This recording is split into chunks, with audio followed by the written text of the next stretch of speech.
തിരുവനന്തപുരം ജില്ലയിലെ ഒരു പ്രധാനപ്പെട്ട നിയമസഭാ മണ്ഡലമാണ് കഴക്കൂട്ടം. BJP A ക്ലാസ് മണ്ഡലങ്ങളായിട്ട് കണ്ടിരിക്കുന്നതിൽ ഒന്നാണ് കഴക്കൂട്ടം. അവിടെ രണ്ടാം സ്ഥാനത്താണ് BJP നിൽക്കുന്നത്. അതെ, ഇത് ഒരു കാലത്ത് കോൺഗ്രസിന്റെ കയ്യിലിരുന്ന ഒരു കോട്ടയായിരുന്നു. അതെ, പക്ഷെ അത് പിന്നീട് CPM പിടിച്ചെടുത്തു. ഇക്കുറി അവിടെ കടകംപള്ളിയെ തന്നെ തുടർന്നും മത്സരിപ്പിക്കാനാണ് പാർട്ടിയുടെ തീരുമാനം. കടകംപള്ളി ശബരിമല സ്വർണ്ണക്കൊള്ളയിൽ ഇപ്പോഴും സംശയത്തിന്റെ നിഴലിൽ നിൽക്കുകയാണ്. 2016 ഒന്നാം പിണറായി സർക്കാരിലെ ദേവസ്വം വകുപ്പ് മന്ത്രിയുമായി.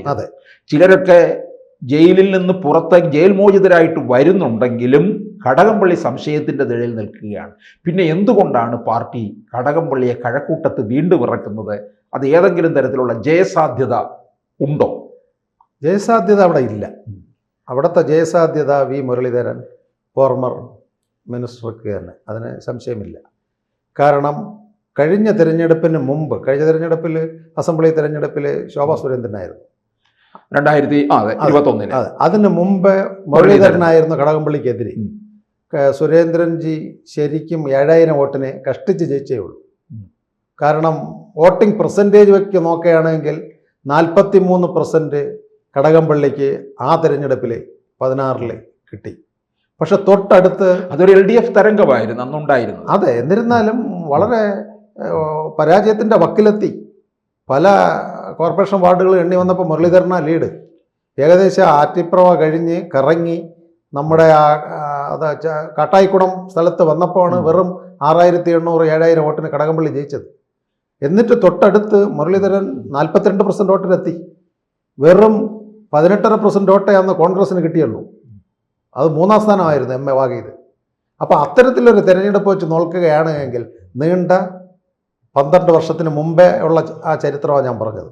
മുരളീധരനാണ് ഇപ്പോൾ വിജയസാധ്യത. അന്നത്തെ വോട്ടിംഗ് പെർസെൻറ്റേജും ഇപ്പോഴത്തെ വോട്ടിംഗ് പെർസെൻറ്റേജും വെച്ച് പോകുമ്പോൾ 24 കോർപ്പറേഷൻ കൗൺസിൽ BJPക്കാണ് കഴക്കൂട്ടത്ത് നിന്ന് ജയിച്ചിരിക്കുന്നത്. മാർക്സിസ്റ്റ് പാർട്ടിക്ക് വെറും 4 സീറ്റേ കിട്ടിയിട്ടുള്ളൂ. അപ്പോൾ അങ്ങനെ വരുമ്പോൾ അതുകൊണ്ടാണ് ഞാൻ പറഞ്ഞത് കടകംപള്ളി ഒരിക്കലും അവിടെ ജയിക്കുകയില്ല. വി മുരളീധരൻ മുൻ കേന്ദ്രമന്ത്രി മാത്രമേ അവിടെ ജയിക്കുകയുള്ളൂ. അദ്ദേഹം നിറഞ്ഞു നിൽക്കുകയാണ് മണ്ഡലത്തിൽ. ആ രീതിയിലുള്ള പ്രവർത്തനം അദ്ദേഹം ചെയ്തു. 2021 കോൺഗ്രസ് 16 കോൺഗ്രസ് 3ാം സ്ഥാനത്ത് പോയി. 2 തെരഞ്ഞെടുപ്പിലും 3ാം സ്ഥാനത്ത് പോയി. കഴിഞ്ഞ തവണ ലാല് 3ാം സ്ഥാനത്ത് പോയി. പക്ഷെ പറഞ്ഞു വന്നത്, ഈ കടകംപള്ളിയെ നിർത്തിയില്ല എങ്കിൽ മാർക്സിസ്റ്റ് കമ്മ്യൂണിസ്റ്റ് പാർട്ടിക്ക് കേരളത്തിൽ വളരെ ദയനീയ പരാജയം വരും. എന്താണ് മെയിൻ തിരഞ്ഞെടുപ്പ് ക്യാപ്ഷൻ വരുമ്പോൾ ശബരിമലയാണ്. ശബരിമലയുടെ മന്ത്രിയായിരുന്നതാരാണ്? കടകംപള്ളിയാണ്. അവിടെ ഏറ്റവും കൂടുതൽ കറപ്ഷൻ അദ്ദേഹത്തിൻ്റെ മന്ത്രിസഭാ കാലത്താണ്.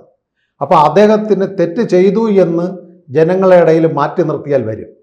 അപ്പോൾ മാർക്സിസ്റ്റ് പാർട്ടി കടകംപള്ളി തോറ്റാലും ശരി കുഴപ്പമില്ല, പൊതിഞ്ഞ് സംരക്ഷിക്കുക തന്നെ വേണം. അത് അടുത്ത് വരുന്ന തിരഞ്ഞെടുപ്പിൻ്റെ പ്രതിപക്ഷ കക്ഷികളിൽ ബഹുഭൂരിപക്ഷമുള്ള BJP ക്യാപ്ഷനാക്കരുത്. കടകംപള്ളിയെ കണ്ട സീറ്റ് കൊടുത്തില്ല, അദ്ദേഹം കുറ്റക്കാരനാണ്, മാറ്റി നിർത്തിയിരിക്കുന്നല്ലോ, അങ്ങനെ ആദർശശുദ്ധിയും അഴിമതിയും കറപ്ഷൻ ഇല്ലായിരുന്നുവെങ്കിൽ എന്തുകൊണ്ട് സീറ്റ് കൊടുത്തുകൂടാ എന്ന് BJP ക്യാപ്ഷനാക്കുമെന്നുള്ളത് കൊണ്ട് ബുദ്ധിപൂർവം തോറ്റാലും ശരി കുഴപ്പമില്ല, കടകംപള്ളി അവിടെ നിൽക്കട്ടെ എന്നാണ് മാർക്സിസ്റ്റ് പാർട്ടിയുടെ തിരുവനന്തപുരം ഡിസ്ട്രിക്ട് DC ചർച്ച ചെയ്ത് സീറ്റ് കൊടുത്തിട്ടുള്ളത്. അല്ലേ എങ്കിൽ നേരത്തെ ഒരു പരിഗണന ഉണ്ടായിരുന്നു വട്ടിയൂർക്കാവുന്ന പ്രശാന്തിനെ കഴക്കൂട്ടത്തൊക്കെ മാറ്റണമെന്ന്. പിന്നെ പാർട്ടിയുടെ ഏരിയ കമ്മിറ്റികളിൽ പഴയ ട്രഡയുടെ ചെയർമാനായിരുന്ന ഒരു അജയകുമാറിൻ്റെ പേര് വന്നു. ലാസ്റ്റിൽ ഇറങ്ങി വീണ്ടും ഒരു യുവ പോരാളി വരട്ടെ എന്ന് പറഞ്ഞ് ദീപക്കിൻ്റെ പേര് വന്നു. പക്ഷേ ഇങ്ങനെ പേരുകൾ വന്നപ്പോൾ സ്വർണ്ണക്കടത്ത് കേസിലും മറ്റേ കോപ്പറേറ്റീവ് ബാങ്കിലുള്ള അഴിമതികളിലും എല്ലാം കടകംപള്ളി മന്ത്രിസ്ഥാനത്തിരുന്നപ്പോഴാണ് ഈ പ്രശ്നങ്ങളെല്ലാം ഉണ്ടായെന്ന് പറയുമ്പം CPIM ഒരു ചോദ്യചിഹ്നമാകും. ഘടകകക്ഷികൾ വളരെ വിമർശനം വരികയും ചെയ്യും. അതുകൊണ്ടാണ് ഈ കടകംപള്ളിയെ അവിടുത്തെ സീറ്റിന് വേണ്ടി കൊടുക്കുന്നത്. ഈ കടകംപള്ളിക്ക് സീറ്റ് കൊടുത്ത എന്തുകൊണ്ട് PK ശശിക്ക് ഒറ്റപ്പാലത്ത് സീറ്റ് കൊടുത്തുകൂടാ? സുധാകരന് എന്തുകൊണ്ട് അമ്പലപ്പുഴ സീറ്റ് കൊടുത്തുകൂടാ? ഐഷ പോറ്റിക്ക് എന്തുകൊണ്ട് കൊട്ടാരക്കര സീറ്റ് കൊടുത്തുകൂടാ? അപ്പോൾ കടകംപള്ളി മാറ്റിയാൽ കമ്മ്യൂണിസ്റ്റ് മാർക്സിസ്റ്റ് പാർട്ടി സീറയാണ്. അത് പ്രചരണതന്ത്രം കടത്തി വെട്ടിക്കൊണ്ടാണ് കടകംപള്ളിക്ക് സീറ്റ് കൊടുക്കുക. ഒരു കാരണവശാലും ഇപ്രാവശ്യം കഴക്കൂട്ടം നിയോജക മണ്ഡലം വളരെ ബഹുദൂരം NDA മുന്നോട്ട് പോയി. അവരുടെ തിരഞ്ഞെടുപ്പ് വാർഡ് കമ്മിറ്റികൾ കഴിഞ്ഞു. അവിടുത്തെ സ്ഥലവാസി ഉള്ളൂർ താമസക്കാരനായി വി മുരളി പ്രവർത്തനം തുടങ്ങി. മരണങ്ങൾ, സഞ്ചാന്യങ്ങൾ, പാലുകാച്ചുകൾ, എല്ലാ ഫംഗ്ഷൻ, ക്ഷേത്ര പരിപാടികളിൽ എല്ലാം മുരളീധരൻ സാന്നിധ്യമാണ്. ആ മണ്ഡലം വളരെ മുന്നിൽ രാജീവ് ചന്ദ്രശേഖർജിക്ക് വോട്ടും കിട്ടിയിട്ടുണ്ട്. അപ്പോൾ അതും അല്ല, തിരുവനന്തപുരം കോർപ്പറേഷൻ BJP അധികാരത്തിൽ വരുന്നതിന് പ്രധാന ഘടകമായിട്ടുള്ളത് കഴക്കൂട്ടം നിരവധി വാർഡുകളാണ്. കഴക്കൂട്ടം മണ്ഡലത്തിലുള്ള 24 വാർഡുകളാണ്. അത് എന്ത് രീതിയിൽ എത്ര വിമർശനാത്മകമാണെങ്കിലും നമുക്ക് മറച്ചു വയ്ക്കുവാൻ പറ്റാത്തൊരു പ്രവർത്തന ബാന്ധവം സംഘപരിവാർ പ്രസ്ഥാനങ്ങളും BJPയും കഴക്കൂട്ടത്ത് ചെയ്തു. അതുകൊണ്ടാണ് ദേശീയ നിലവാരത്തിൽ പോലും പാർട്ടിക്ക് കിട്ടുന്ന 2 സീറ്റ് ഉറപ്പ് എന്ന് പറയുന്നത് നേമവും കഴക്കൂട്ടവും. അത് കഴിഞ്ഞാലാണ് വട്ടിയൂർക്കാവും തിരുവനന്തപുരവും കാട്ടാക്കടയും ആറ്റിങ്ങലും വരുന്നുള്ളൂ. തിരുവനന്തപുരം പാർലമെൻറ്റിൽ ഉറപ്പായിട്ടും പറയുന്ന 2 സീറ്റ് നേമവും കഴക്കൂട്ടവും, മൂന്നാമത് വരുന്നത് തിരുവനന്തപുരം സെൻട്രൽ എന്ന് പറയുന്ന ഇപ്പോഴത്തെ സിറ്റി മണ്ഡലവും. അപ്പോൾ ഈ കണക്ക് വെച്ച് നോക്കുകയാണെങ്കിൽ ഭാരതീയ ജനതാ പാർട്ടിക്ക് മാർക്സിസ്റ്റ് പാർട്ടിയുടെ രഹസ്യ ചർച്ചകളിൽ നിന്ന് അറിയുവാൻ കഴിഞ്ഞതും അവർ ചർച്ച ചെയ്തതും 4 അസംബ്ലി മണ്ഡലം തിരുവനന്തപുരം ജില്ലയിൽ ഭാരതീയ ജനതാ പാർട്ടിയുടെ NDA സഖ്യം നേടുമെന്ന് അവർ മേട്ടുക്കട ഓഫീസിൽ ചർച്ച ചെയ്ത് കഴിഞ്ഞു. എന്താണ് അതിൻ്റെ ചർച്ച ചെയ്തതിൻ്റെ പൊരുൾ? നേമത്ത് കിട്ടിയിരിക്കുന്ന കൗൺസിൽ, തിരുവനന്തപുരത്ത് കിട്ടിയിരിക്കുന്ന കൗൺസിൽ, കഴക്കൂട്ടത്ത് കിട്ടിയിരിക്കുന്ന കൗൺസിലുകൾ, വട്ടിയൂർക്കാവിൽ കിട്ടിയിരിക്കുന്ന കൗൺസിലുകൾ.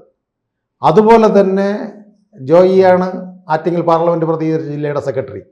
ജോയിയുടെ അവിടെ തന്നെ പല വളവർക്കൽ പഞ്ചായത്ത്, നമ്മുടെ മാറനല്ലൂർ പഞ്ചായത്ത്, വിളപ്പിൽ പഞ്ചായത്ത്, അത് കഴിഞ്ഞിട്ട് അദ്ദേഹത്തിൻ്റെ തൊട്ടടുത്ത് തന്നെ നഗരൂരിലൊരു പഞ്ചായത്ത്, അതുപോലെ തന്നെ വർക്കലയിൽ മുനിസിപ്പാലിറ്റിയിൽ പ്രതിപക്ഷം, അത് കഴിഞ്ഞിട്ട് പുല്ലമ്പാറ പഞ്ചായത്ത് കിട്ടാതിരുന്ന സ്ഥലത്ത് മെമ്പർ, മാണിക്കൽ പഞ്ചായത്തിൽ 2 മെമ്പർ, കള്ളിക്കാട് പഞ്ചായത്തിൽ, ഇങ്ങനെ നിരവധി റൂറൽ പഞ്ചായത്തുകളിൽ ഭാരതീയ ജനതാ പാർട്ടി വളരെ ശക്തമാണ്. ആറ്റിങ്ങൽ സുധീർ എന്ന് പറയുന്ന സ്റ്റേറ്റ് നേതാവായിരുന്നു, ഇപ്പോൾ സ്റ്റേറ്റ് ജനറൽ സെക്രട്ടറി, നേരത്തെ വർക്ക് ചെയ്ത് കഴിഞ്ഞു. അവിടെ 2ാം സ്ഥാനം കഴിഞ്ഞ പ്രാവശ്യം സുധീർ വന്നതാണ്. ശോഭാ സുരേന്ദ്രൻ വളരെ വോട്ട് കരസ്ഥമാക്കിയതാണ് ആറ്റിങ്ങൽ. അങ്ങനെ ആറ്റിങ്ങൽ പാർലമെൻറ്റിൽ 2 സീറ്റ് കിട്ടുമെന്ന് പാർട്ടി തന്നെ വിലയിരുത്തിയിട്ടുണ്ട്, കാട്ടാക്കടയും നമ്മുടെ ആറ്റിങ്ങലും. അത് കഴിഞ്ഞിട്ട് 30,000-ൽ കൂടുതൽ വോട്ട് ചിറയും കീഴിൽ ആശാനാഥ് അന്ന് നിന്നപ്പോൾ കിട്ടി. ഇന്ന് ആ ഡെപ്യൂട്ടി മേയറെ തന്നെ അവിടെ സ്ഥാനാർത്ഥിയാക്കുകയാണെങ്കിൽ ആ ദളിത് മണ്ഡലം ഭാരതീയ ജനതാ പാർട്ടിക്ക് വിജയിക്കുവാൻ കഴിയും. അവിടെ വീണ്ടും ഒരു 15,000 വോട്ട് വർദ്ധിപ്പിക്കുവാൻ നിഷ്പ്രയാസം സംഘപരിവാറിനും ഭാരതീയ ജനതാ പാർട്ടിക്കും ചിറയും കീഴിൽ സാധിക്കും. അതുകൊണ്ട് അഭൂതപൂർവമായ ഒരു വളർച്ചയാണ് NDAയും ഭാരതീയ ജനതാ പാർട്ടിയും തിരുവനന്തപുരം ഡിസ്ട്രിക്റ്റിൽ. യാതൊരു സംശയവുമില്ല, കേരളം ആര് ഭരിക്കണമെന്ന് തീരുമാനിച്ചത് ഇടതുപക്ഷത്തിൻ്റെ 2ാം പിണറായി സർക്കാരിൽ തിരുവനന്തപുരം ജില്ലയും കൊല്ലം ജില്ലയായിരുന്നു. ഇന്ന് ഈ 2 ജില്ലയും ഇടതുപക്ഷത്തിന് നഷ്ടമായിക്കൊണ്ടിരിക്കുന്നു. ഭാരതീയ ജനതാ പാർട്ടിക്കാണ് വേരോട്ടമുള്ളത്. പ്രതിപക്ഷമെന്നുള്ള നിലയിൽ VD സതീശൻ്റെ പാർട്ടിക്ക് ഇനി എത്ര പുരോഗമന ജാഥ നയിച്ചു വന്നാലും ഈ ഒരു BJPയുടെ അഭൂതപൂർവമായ വളർച്ചയെ തടയിടുവാൻ കോൺഗ്രസിന് കഴിയുകയുമില്ല. കൂടുതൽ വാർത്തകളും വിശേഷങ്ങളും നിങ്ങളിലേക്ക് എത്താൻ ABC മലയാളം സബ്സ്ക്രൈബ് ചെയ്യുക, ബെൽ ബട്ടണും അമർത്തുക.